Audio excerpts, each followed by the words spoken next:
बिस्मिल्लाहिर्रहमानिर्रहीम। अस्सलाम वालेकुम नाज़रीन। आज भी टॉपिक वही है जो बार बार ऑडियो लीक आ रही है। इमरान खान की एक और ऑडियो लीक आ रही है। इमरान खान बुरी तरह बेनकाब हो रहा है, लेकिन कई लोग खुश हो रहे हैं कि इमरान की सियासत ख़त्म हो रही है। इमरान की सियासत ख़त्म नहीं हो रही, इसके ऊपर भी बात करेंगे।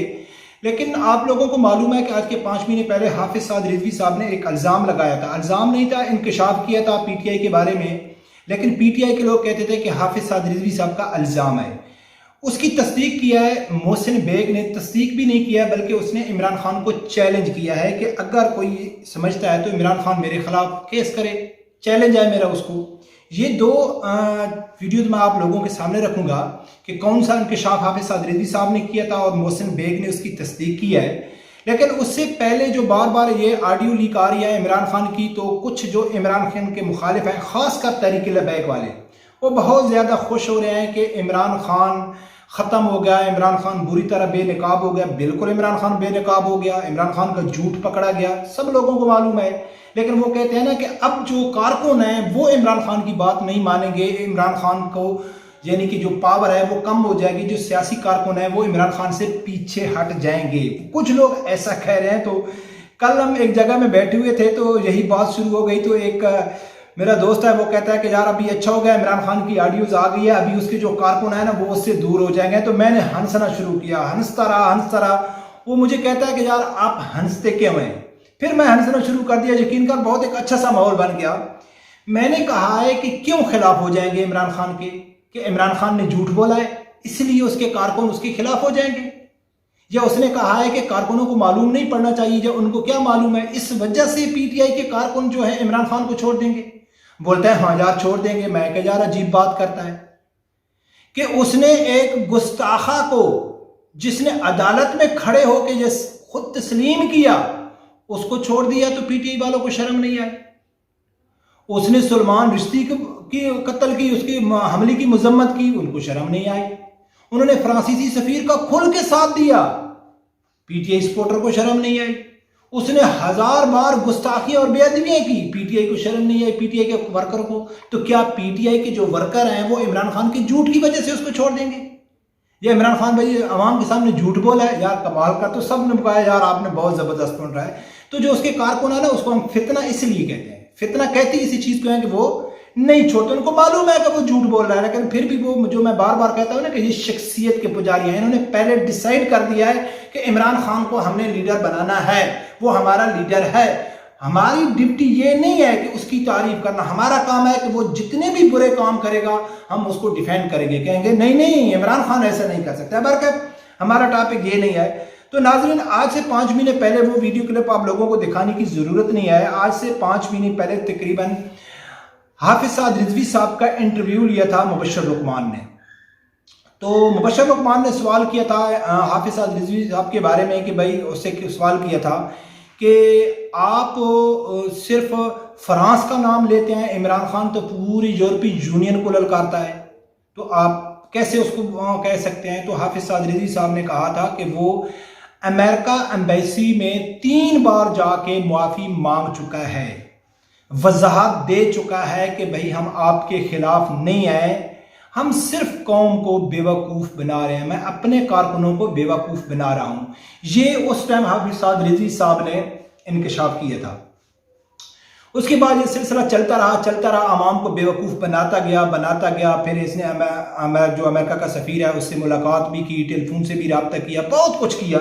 लेकिन आवाम को क्या कहता रहा कि एब्सोल्युटली नॉट, हम कोई किसी के गुलाम नहीं है। लेकिन बैकडोर उसके पूरे राब्ते थे, मुआफ़ी मांगना, उनको समझाना कि ये हम कौम को बेवकूफ़ बना रहे हैं। तो ये सिलसिला चलता रहा। अभी उसकी ऑडियोज लीक आ गई। ऑडियो लीक में भी वो कहते हैं देखो ना जी ये साबित हो गया है, यानी कि वो मानने वाले तो नहीं हैं। लेकिन एक सीनियर सहाफ़ी मोहसिन बेग है, उसने अमेरिका एम्बेसी के मतलब क्या कहा है, जो साद रिजवी साहब ने कहा था कि इन्होंने 3 बार जाके मुआफ़ी मांगी है और वजाहत पेश किया है। तो उसी अमेरिकन एम्बेसी के बारे में मोहसिन बेग क्या कहता है और उसने कैसे इमरान खान को चैलेंज किया, ये वीडियो क्लिप सुनो, फिर आगे बात करते हैं। आज आप हीरो बन के, आप आजादी, किससे आजादी? आप खुद अमेरिका के एजेंट है। आपका घर आया, आपके घर का किराया E7 का 8 साल अमेरिकन कॉन्सुलेट देती रही, उसे को मुझे सू करे। मोहसिन बेग साहब, आप इसको अमेरिका के खुद एजेंट है, आप अमेरिका के खिलाफ बात कर रहे हो। मोहसिन बेग साहब, एक मिनट, आप ये बड़ा संगीन इल्जाम लगा रहे हैं। अगर वो आपके ऊपर आज केस करते हैं तो फिर मैं बताऊंगा कि अमेरिकन कॉन्सुलेट इसकी घर का किराया नहीं देती रही, अमेरिकन एम्बेसी। ये झूठा इंसान है, इसके पल्ले तो कुछ नहीं, अपने पल्ले तो इसको खाना नहीं खाता। ये खुद कहता है मुझे दूसरे के घर जाके भूख लगती है, लेकिन अपने घर पे तो होता कुछ नहीं। सबसे पहले नाज़रीन मेरी गुजारिश है कि अगर आप लोगों ने अभी तक चैनल सब्सक्राइब नहीं किया तो प्लीज उसे सब्सक्राइब कर देना और बेल आइकन को लाजमी प्रेस करना। नाज़रीन सुना है कि मोहसिन बेग साहब क्या कहता है कि ये कौन कहता है कि ये अमेरिका के खिलाफ है। मैं आप लोगों को बताता हूं कि 8 साल इसके घर का किराया वो अमेरिका एम्बेसी अदा करता रहा है। कोई चैलेंज है मेरा, आए मुझे राब्ता करे, मेरे खिलाफ कुछ बात करे, तो उसने चैलेंज किया। और किस बात पे चैलेंज किया कि अमेरिका के खिलाफ इमरान खान नहीं है, इमरान खान के घर का खर्चा अमेरिका चला रहा है। और यही बात 5 साल पहले हाफिज साद रिजवी साहब ने की थी कि इसने अमेरिका एम्बेसी में जाकर उनसे माफी मांगी। क्यों माफी मांग रहा है उनसे, क्यों वजाहत पेश कर रहा है? क्योंकि उनका घर का किराया वही लोग बर्दाश्त करते थे, वही लोग देते थे। अब ऑडियोज लीक आ गई है, इसने कहा है कि भाई आपने नाम नहीं लेना है, अमेरिका का नाम नहीं लेना है। लेकिन मुझे हैरानगी इस चीज की ऊपर होती है कि हाफिज साद रिजवी साहब ने एक और बात भी की थी कि इमरान खान मुनाफिक तरीन आदमी है, मुनाफिक आजिम है। अब पहले तो हाफिज साद रिजवी साहब ने की, फिर बहुत सारे सीनियर सहाफ़ी भी कहते हैं कि मुनाफिक आदमी है। तो उसके बाद कुछ लोग ऐसे उसके सपोर्टर हैं जिनको सामने नजर आ रहा है कि ये गद्दा खड़ा है। वो सब लोगों को मालूम है कि गद्दा है, लेकिन वो कहते हैं कि नहीं ये घोड़ा है। तो उनसे आदमी कैसे मनवा सकता है?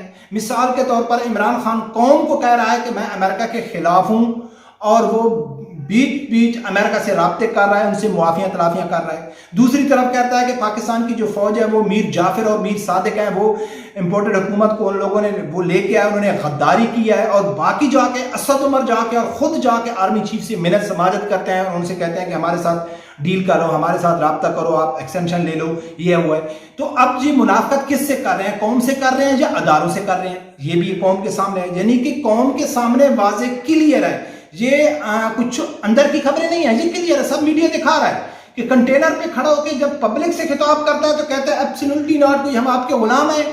लेकिन वो खुफिया तौर पे जो राब्ते कर रहा है, पूरा मीडिया दिखा रहा है कि इमरान खान राब्ते कर रहा है, कहता है कि अमेरिका के हम दुश्मन नहीं है, अमेरिका से अच्छे तलाक़ात चाहते हैं, मुआफियां तलाफियां शुरू हो रही हैं।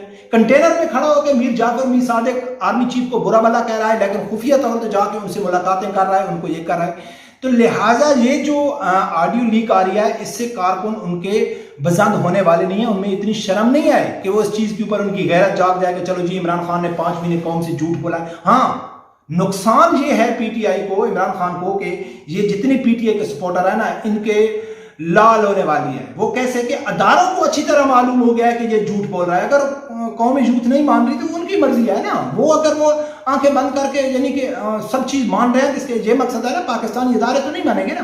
पाकिस्तानी अदारों को, एस्टेब्लिशमेंट को अच्छी तरह मालूम हो गया कि ये झूठ बोल रहा है। लिहाजा ये बार बार अपनी जो लास्ट कॉल है वो डिले करते जा रहा है कि कब दूंगा। उसको मालूम है कि जब भी दूंगा तो मेरे साथ वो हशर होगा जो मैंने तहरीक लब्बैक के साथ किया था उससे ज्यादा होगा।